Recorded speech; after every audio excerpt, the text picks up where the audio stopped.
Hello, I'm Simon Whistler. You're watching Today I Found Out, and in the video today we're looking at who exactly was the man in the iron mask. And just before we get started with the video today, I do want to say that it's brought to you by Backblaze. You can get a free 15-day trial by going to backblaze.com/brainfood.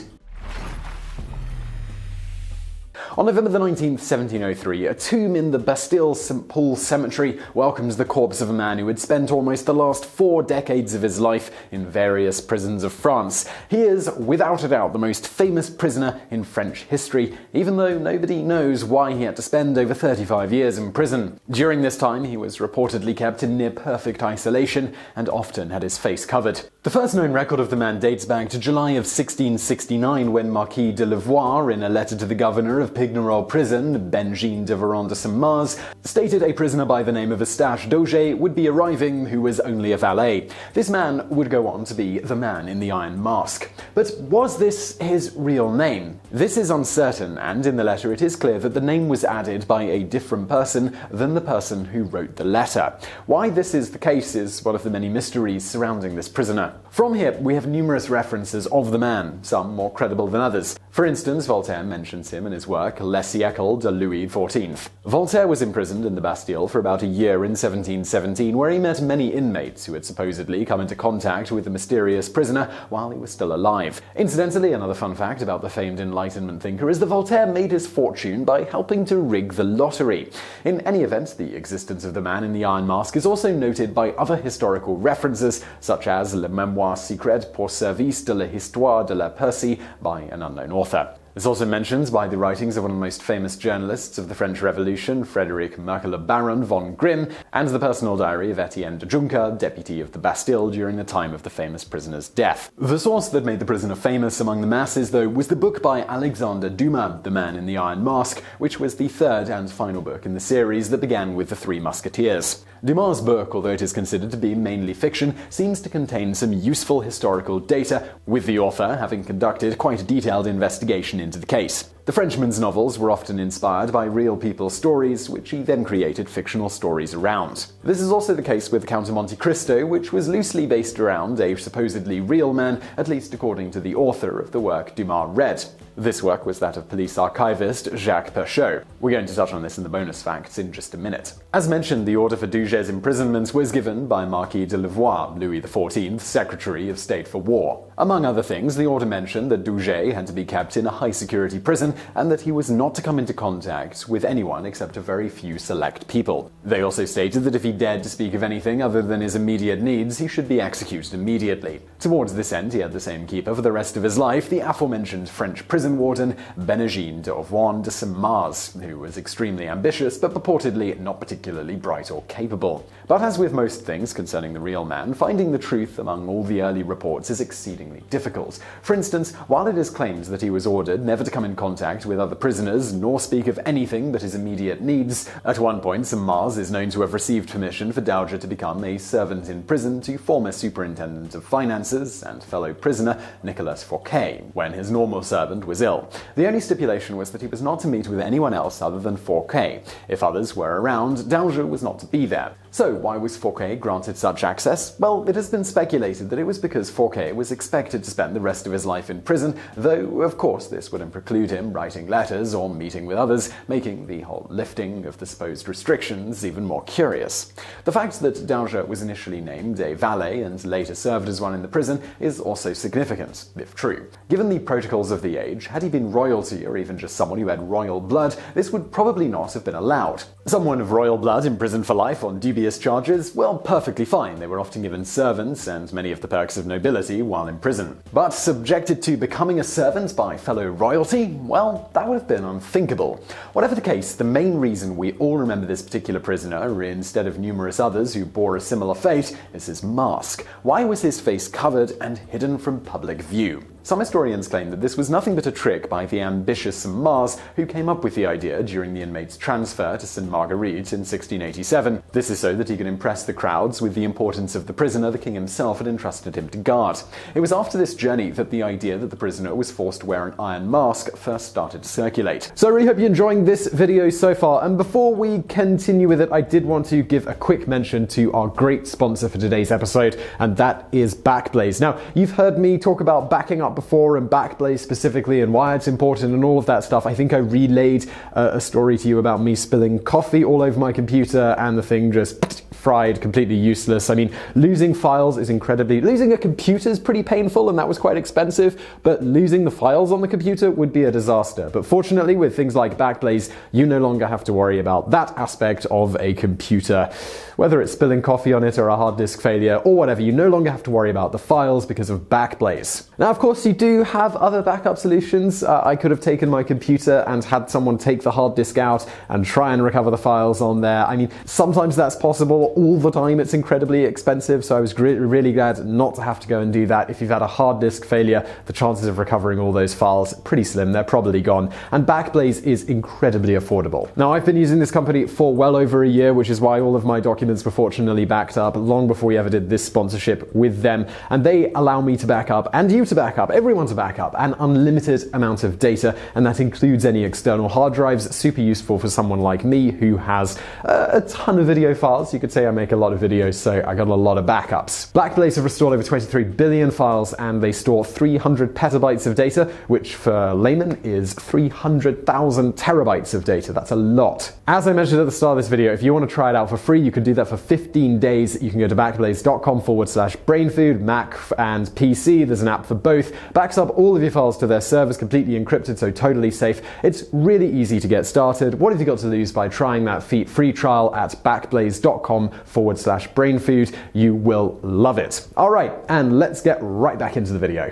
On September the 18th, 1698, Mars was again transferred, this time becoming the governor of the Bastille in Paris, at which point Dauger once again was moved with him. According to Voltaire, and in turn the prisoners who supposedly saw the man in the iron mask at the Bastille, the prisoner had to wear the mask at all times. However, it should be mentioned that the aforementioned Lieutenant de Juncker, who worked at the Bastille, he noted that the mask was actually made from black felt when he observed it. Ultimately, Dauger died in prison on November the 19th, 1703. St. Mars described him as disposed to the will of God and to the king, unlike most of the other prisoners. If it is true that he was forced to wear a mask at all times, the logical conclusion, in conjunction with the fact that he was allowed to be a servant of Fouquet, is that perhaps it wasn't a big secret he was aware of, but that the man behind the mask was recognizable or had an obvious resemblance to another person, most likely one in power, whether by relation or pure unlucky coincidence. But the question remains, if he was just a lowly servant who either had the ill fortune to witness something the king did not want widely known, or had a face that displeased the king or someone else in power for whatever reason, why didn't the French authorities simply choose to kill him? Those of the peasant class could easily be killed by those in power with as little as an accusation. So why take the risk of leaving him alive and take the effort and expense of so carefully guarding him? And if he was royal blood, well, why was he allowed to function as a servant? For that matter, if he had a big secret, why was he allowed to come into contact regularly with Fouquet, who he might have slipped the secret to, and who in turn might have revealed it to others via letters? Needless to say, the fact that little of it makes much sense has led to numerous theories and speculation, with little in the way of hard evidence to back any of them up. According to Voltaire, the man in the iron mask was the older, illegitimate brother of Louis XIV via Cardinal Mazarin and Anne of Austria, while, according to Dumas, the mysterious prisoner was none other than Louis XIV's twin, who was minutes older and thus the legitimate king of France. Another theory is that he was actually the real father of King Louis XIV. You see, King Louis XIV was quite old at the time of his miraculous birth, but an heir was needed lest Louis XIII's brother Gaston d'Orléans become king, something certain powerful entities like Cardinal Richelieu and the Queen herself would have likely been against for various political reasons. Thus, this particular theory states that the Cardinal and Anne arranged for another man to father the child. As with the other theories, though, there is little in the way of actual evidence to back it up, but at least it would explain why the prisoner would be so fond of the king, despite that same king having had him in prison for all of his life. Of course, would a king really allow his own father to function as a servant, assuming he knew, and if he didn't know, why keep him alive or even imprison him at all? Now, one of the more compelling theories to date comes from a coded message from King Louis XIV sent concerning General Vivien de Boulogne, who invoked the ire of the king when he fled from approaching troops from Austria, abandoning supplies and even wounded soldiers. Once the coded message was cracked, it was revealed that it stated, "His Majesty knows better than any other person the consequences of this act, and he is also aware of how deeply our failure to take the place will prejudice our cause, a failure which must be repaired during the winter. His Majesty desires that you immediately arrest General Boulogne and cause him to be conducted to the fortress of Pignerol, where he will be locked in a cell under guard at night and permitted to walk the battlement during the day with a 330-309. So now the question floating through your mind is probably, well, what's a 330 and a 309? Well, the theory goes that the 330 meant mask and the 309 meant full stop, but the evidence for this is mostly speculation. Whether or not the mask part is correct or not, the main problem with this theory is that records indicate that General Vivien de Boulogne didn't die until 1709, whereas the man in the Iron Mask died in 1703. So what of the given name Eustache Duget? Does this provide any clues, or was it simply made up? It is known that a real Eustache Duget de Cavois, the son of a captain in Cardinal Richelieu's guards, did exist, and he was born in 1637. Further, he ultimately joined the army, but eventually was forced to resign in disgrace after killing a young boy in a drunken brawl. Later, he was incarcerated. After complaining to his sister about his treatment in prison in 1678, and shortly thereafter complaining to the king did issue an edict that de Cavois should no longer be allowed to communicate with anyone unless a priest was present. The problem with the de Cavois theory is that he was being held in Saint-Lazare when the man in the Iron Mask was in Pignerol. Further, beyond the fact that Cavois does not fit the description of Saint-Mars, disposed to the will of God and to the king, among other accounts, there is significant evidence that he died in the 1680s, well before the more famous Eustache Duget. So in the end, while we know quite a bit about Man in the Iron Mask, whether he was actually guilty of a legitimate crime, who he really was, or even whether he truly was forced to wear an iron mask all the time,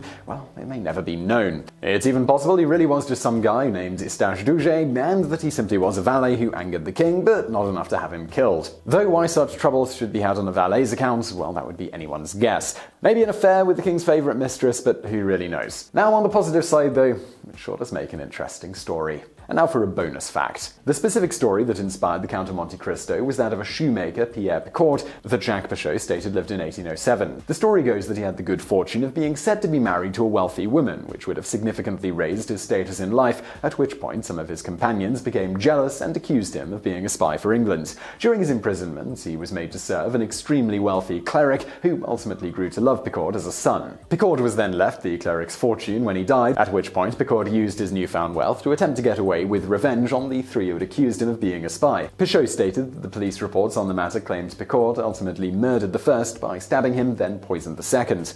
The worst fate of all was left for the third man, who had married Picaud's former fiancée. First, Picaud convinced the man's son to turn to a life of crime, to his doom. He then coerced the man's daughter into becoming a prostitute before stabbing and killing the man himself. Whether any of this story is true or not is anybody's guess, but at the least it inspired Dumas to write his great work, The Count of Monte Cristo.